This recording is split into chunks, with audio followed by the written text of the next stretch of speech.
वैशाली जिले के अमृतपुर गांव में एक परिवार छठ घाट से शाम का अर्घ देकर लौटता है। प्रमोद राय का पूरा परिवार जब छठ घाट से अर्घ देकर लौट जाता है, तब वो लोग अपने घर के सामने पटाखा फोड़कर उत्सव मना रहे थे। हम सब जानते हैं कि दिवाली और छठ में लोग पटाखा फोड़ते हैं।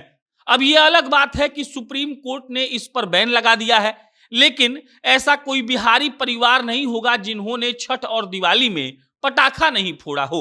लेकिन ये पटाखा क्या करवा सकता है, इसी की कहानी हम आपको सुनाने और बताने जा रहे हैं।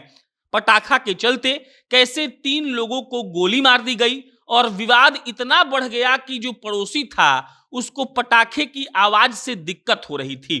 अब पूरी कहानी को तफसील से सुनिएगा, लेकिन उससे पहले नमस्कार स्वीकार करिए। मेरा नाम प्रशांत राय है। ये वीडियो रोडवेज ऐप के द्वारा प्रायोजित है। रोडवेज बिहार की ऐसी टैक्सी कंपनी है जो आपको आधे किराए में पूरा बिहार घूमने का मौका देती है। अगर आपको पटना एयरपोर्ट से बिहार के किसी भी गांव में जाना हो या बिहार के किसी भी गांव से पटना आना हो, आपको प्ले स्टोर पर जाना है, रोडवेज का ऐप डाउनलोड करना है और आधे किराए में आप पूरा बिहार घूम सकते हैं। अब लौटते हैं कहानी पर।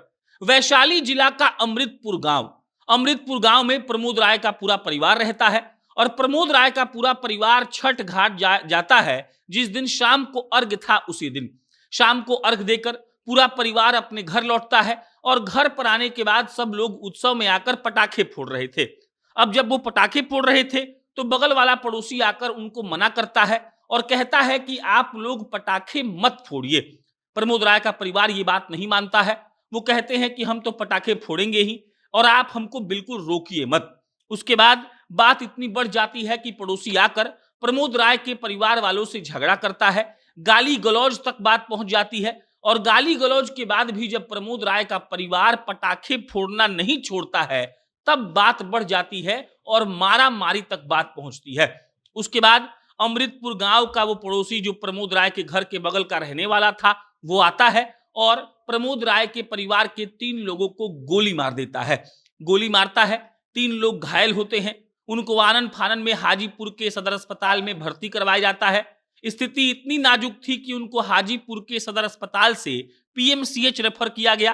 फिलहाल उनका पीएमसीएच में इलाज चल रहा है और पूरे गांव में इस बात की हल्ला मच गई है कि पटाखा के नाम पर कैसे गोली चल गई।